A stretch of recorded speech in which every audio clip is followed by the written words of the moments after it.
बोलिए श्यावर रामचंद्र की जय।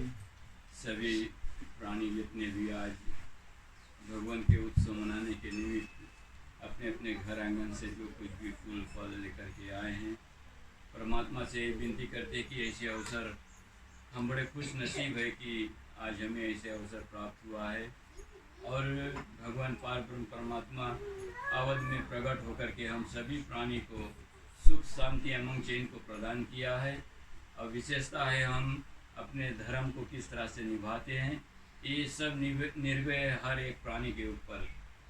तो विशेष कथा जो है कि एक समय गुरु वशिष्ठ और अरुंधति उनके पत्नी बैठ करके अपने दोनों में बात करते हैं कि पत्नी पूछती है कि स्वामी, अभी तक तो राजा दशरथ हम उनके साथ में है, यदि राजा दशरथ नहीं रहेगा तो फिर हम उनके यजमान कौन बनेगा, कौन किसकी हम पूजा, कौन अयोध्या के राजा बनेगा।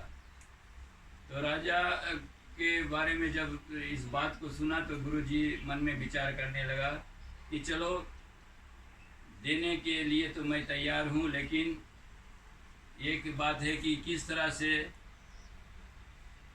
तरह से हमें हमसे आकर के यदि मांग करे तो हम देने के लिए तत्पर हैं और मांगना है, इसीलिए तो हम आते हैं भगवान आपके शरण में कि हम अपने घर आंगन के सुख और शांति के लिए तो हमारी कर्तव्य बनता है ना।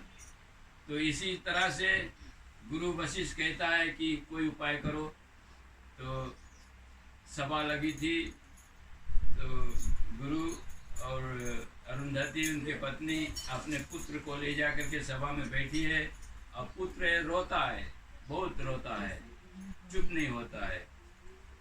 तो राजा दशरथ पूछे है कि गुरुजी आज बालक का है इतना रुदन मचावे है, क्यों रोता है, किस कारण है।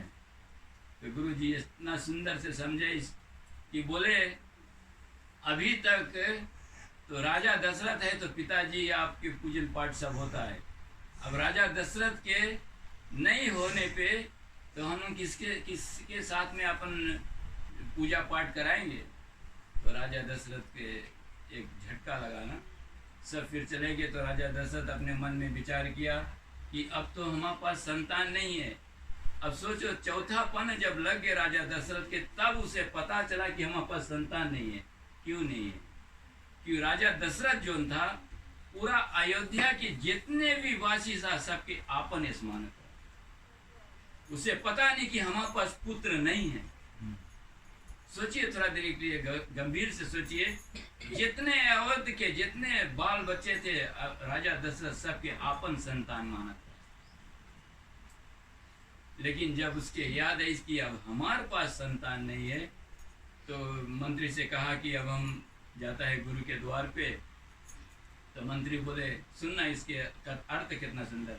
मंत्री बोले इसे कि रथ निकालो, राजा अब जाए गुरु के द्वार पे। बोले नहीं, आज राजा दशरथ भिखारी है, आज राजा दशरथ रथ पे नहीं पैदल चल के जाए, नंगे पांव पैदल चले, पहुंचे गुरु जी के द्वार, चरण सेवा करे गुरु के, गुरु सिर पर धरे है हाथ। बताए मनोकामना पूर्ण हुईयो, तेरे घर में तेरे आंगन में लालन खनिए और एक ने खिलिए चार। गुरु जी बड़े प्रसन्न होकर के फिर कहता है कि श्रृंगी ऋषि जी को बुलाओ, पुत्र दी के ने पुत्र प्राप्त के लिए यज्ञ कराओ। यज्ञ हुआ, यज्ञ में से अग्नि देवता हवि लेकर के प्रकट हुए और फिर कहता है कि लो यथा योग जा करके अपने रानी में बांट दो, अपने जितने रानी हैं इसमें सब में बांट दो। तो पहला भाग माता कौशल्या के, फिर दूसरा भाग में से आधा भाग भय तब केकई के दिस। तो कभी कभी ऐसे रहे कि हमें का इतना मिला है ना, तो केकई थोड़ा से देरी कर दिस, तो उसके हाथ से जब कुछ हाथ में आ जाए तो उसके बांध लो। तो केकई देर करीस तो वो चील आए कि एक बाज उठा करके ले चला गया। एक बहुत लंबी कथा है। तो उस चील को ले जा करके अंजना माता के हाथ में गिराई। अंजना माता ऐसे भगवान की तपस्या कर रही थी, उसके हाथ में गिराई, उसके हाथ से जरिए से अंजना माता जब ग्रहण करनी से तो एक ही खीर से राम लक्ष्मण भरत शत्रुघ्न और हनुमान जी का उत्पत्ति हुआ। तबे तो राम जी बताया कि तुम मम प्रिय भरत सम भाई, कि तुम जैसे हो हमारे भरत भैया हो। ये बहुत सुंदर सी बात है। ढेर ऐसे संत लोग तो बहुत तरह से समझाते हैं, उन के समय बहुत भारी है। हम लोग के बस आधा घंटा में कथा करना है, किसी ना किसी तरह से मूल रस जो है उसको लेना है कि मैं प्रयास कर रहा हूँ। तो फिर क्या करी कौशल्या अपने में से भाग काट कर फिर केकई के दी से दोनों तीनों अपने में बंटवारा करी ने, बंटवारा करे बाद में तब राम माँ के कौशल्या के केकई के भरत और लक्ष्मण और शत्रुघ्न सुमित्रा के चारों पुत्र प्रकट भई ने। और आज इसीलिए इस कथा को किया जाता है कि राज्य के पीछे आज घर जमीन के पीछे भाई भाई में मुठभेड़ हो जाए, एक जमीन के पीछे, लेकिन राज्य के पीछे अब सोचिए कि केकई मांग करी से कि हमारे हमारे पुत्र भरत को राजा बनाइए और राम को वनवास भेजिए। अब भरत के हाथ में आएंगे राजा प्राप्तित हो गए, लेकिन भरत क्या करे, ले जाके जिसे राज के फुटबॉल के गेंद बनाए दी, उठा के बड़ा अपने बड़े भैया के हाथ में पीक दी। बड़ा भैया बोले अब तुम्हें तो पिता के वचन मानना है, अब वो भी गए, अब गेंद बनाए दी ने राज के। सोचिए थोड़ा देर के लिए राज संपत्ति प्राप्त भय, दोनों भाई ने हकार दी ने। एक भाई बोले अगर हम चारों भाई साथ में रहता तो राज्य अभिषेक होता तो हम स्वीकार कर लेता। बोले हमारे दो भाई हमारे साथ में नहीं है। अभी ज्ञान लेकर के जाओ घर में, अपने घर में अपन बच्चन के यही शिक्षा दो कि यदि राम कथा हम करते हैं, रामायण सुनते हैं, तो उसमें से रस निकालो, मध निकालो। जो जैसे मधुमक्खी जिस तरह से फूल के रस चुन करके ले जा करके और मध निकाल के हमको देते हैं, हम प्राप्त करते हैं, मधु पर्गन करते हैं, इसी तरह से आज के जो 9 दिवस के जो कथा उन्होंने सुना, इसमें से जो प्रेम भरी रस है उसको पियो। वो रस जो अब ये आपके, मैंने जैसे कल कहा था, याद है आपके, ये हमें कल देरी महाराज की हमें नहीं से मैंने कहा था कि यदि हमारी कानों से जो कथा भीतर जाती है तो हमारी भीतर की जो मैला है वो साफ होती है। एक बार में नहीं, रोज कथा श्रवण करने से अच्छे अच्छे बात भीतर जाएगा तो जो विकार है वो निकल करके बाहर आ जाएगा। जैसे एक गिलास में नहीं कहा कि पानी यदि मैला पानी रख दो तो उसमें पानी रोज छोड़ेगा तो एक दिन वो पानी सफा होगी। तो इसी तरह से आज हम लोग कितने बचपन से लेकर के आज तक हम लोग रामनवमी मनाया है, सत्संग किया है, फिर जो कुछ भी त्यौहार आता है उसमें हम लोग के अभिलाषा बढ़ती है कि चलो दूसरा का ना फिर मनावे के ना। तो ऐसे से खुशी बहुत, एक बार नहीं अनेकों बार पार ब्रह्म परमात्मा के हम लोग विनती करते हैं कि हे भगवान, जिस तरह से आपने जब राजा मनु शत्रुपा ने कठिन तपस्या किया, उसी के फल राजा दशरथ और कौशल्या को मिला। अब हम लोग इस समय जो कुछ भी कर्म कर रहे हैं, हम लोग अपन आगे वाला जन्म के प्रति, ये जन्म तो हम लोग के मिला, लेकिन आगे वाला जन्म अब हम लोग के क्या मिले। अगर भैया चलो पूसी कुत्ता भी मिले तो लोग तुम्हें एक बाप माई से बढ़ के सेवा करे प्रदेश में। अगर ऐसे महंगा दाम में कुत्ता पूसी बेचा है, भले चाहे जैसे होए, यहाँ तो माई बाप की सेवा नहीं करे तो ले जाए के लोग आश्रम में छोड़ दें। अभी तो देखो बहुत दुख लगे है। चाहिए कि कोई रकम के प्रतिबंध होए कि जो संतान अपने माता पिता के नहीं देखे सके, उसके चाहिए उतना जो आयु से बड़ा कैसे लौटार के कोई रकम से दो, तो कोई दे वाला तो है ही नहीं।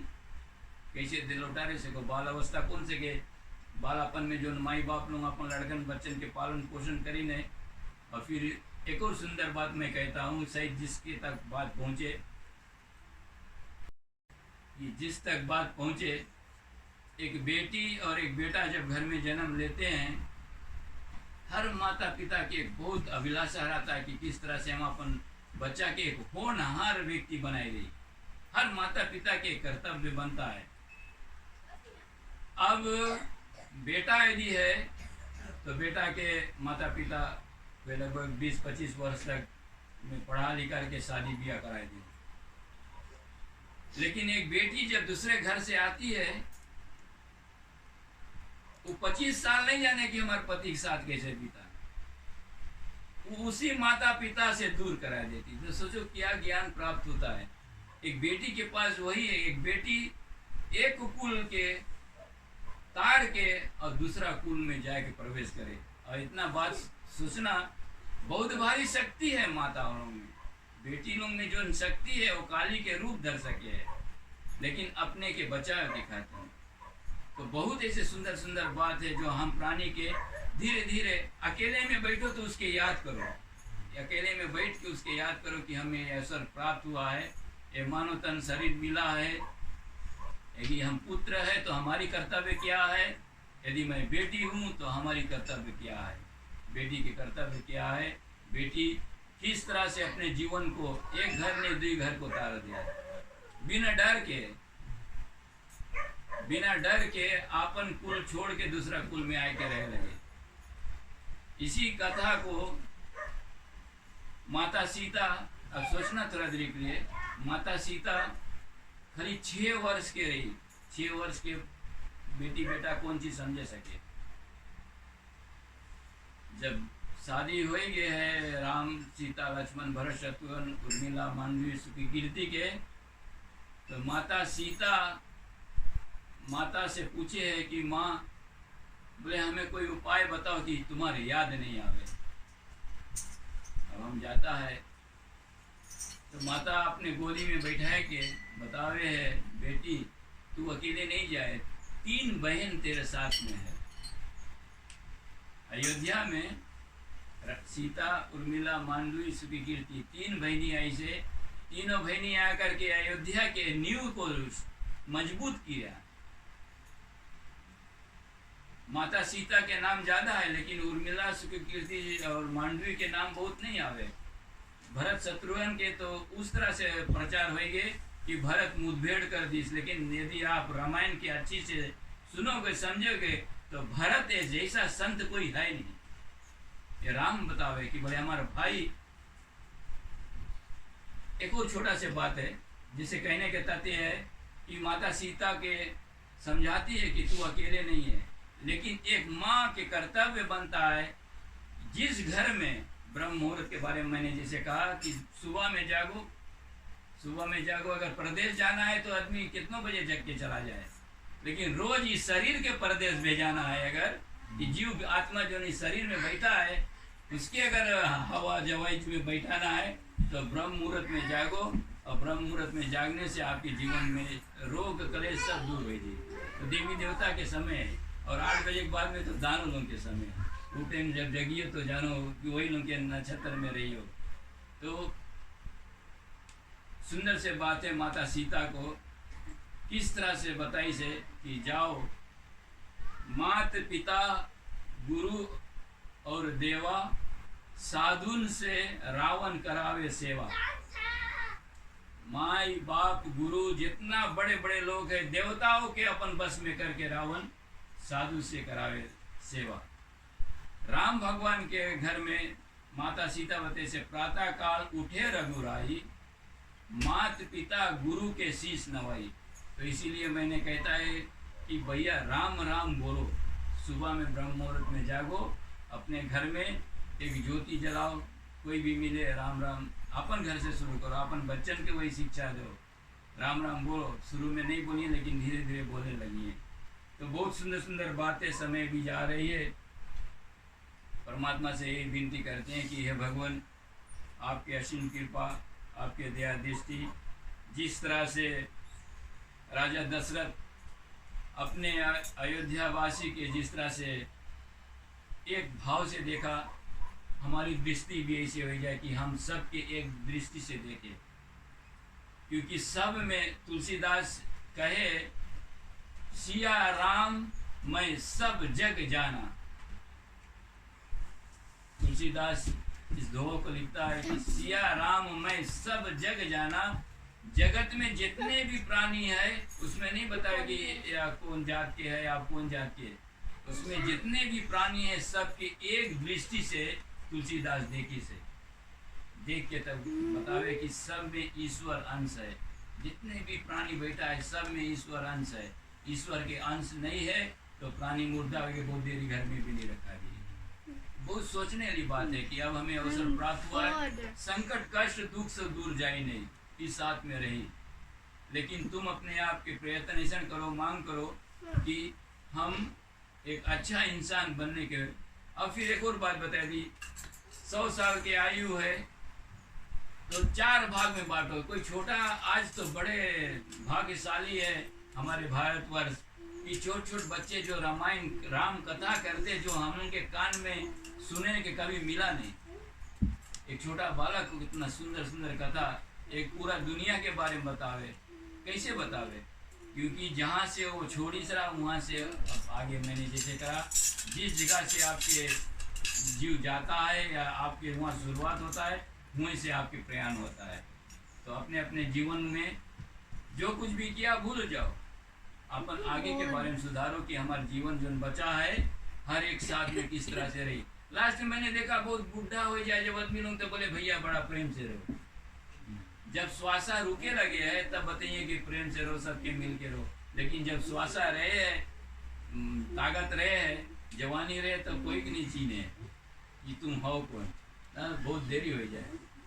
तो इस तरह से अपने आप को 4 भाग में बांटो। 100 साल के 4 भाग में बांटो। पहला भाग 25 साल कलयुग में सब गलती करे, और कलयुग में सबसे साधारण है कि कलयुग केवल नाम आधार। फिर द्वापर युग जब आवे तो उसमें भगवान कृष्ण के प्रेम मनमोहन है कि तुम्हारा चेहरा देखने से कोई के खुशी लग जाए, सबसे सुंदर बात है। और चेहरा देखते बोले ये कहाँ आएगी तो जानो दुख के बात है। कर्म के ऊपर सब निर्भर, तुम्हारा कर्म तुम्हारे सम्मान बढ़ावे और तुम्हारा कर्म ही तुम्हारे अपमान भी करावे। तो द्वापर युग में कृष्ण, जब त्रेता युग लगे श्री राम के तो कुछ त्याग करो। भगवान राम उनके बहुत त्यागी, राम इस त्यागी कोई है नहीं। अगर जी गए हो तो सतयुग तुम्हारे घर में है, चारों युग तुम्हारे साथ में है। अब इसकी किस तरह से आप निर्भय करते हो कि आप सब अभी आप लोगों के हाथ में है। तो भगवान से यही निवेदन करते हैं कि आज हम कितने खुश नसीब है कि माँ कौशल्या, सुमित्रा, कैकेयी के ही अनुपम कृपा से राजा दशरथ ने अयोध्या में पार्वण परमात्मा प्रकट हुआ है, और उसी आधार से हम अपने जीवन को चलाएंगे। एक बार बोलिए श्री रामचंद्र की जय।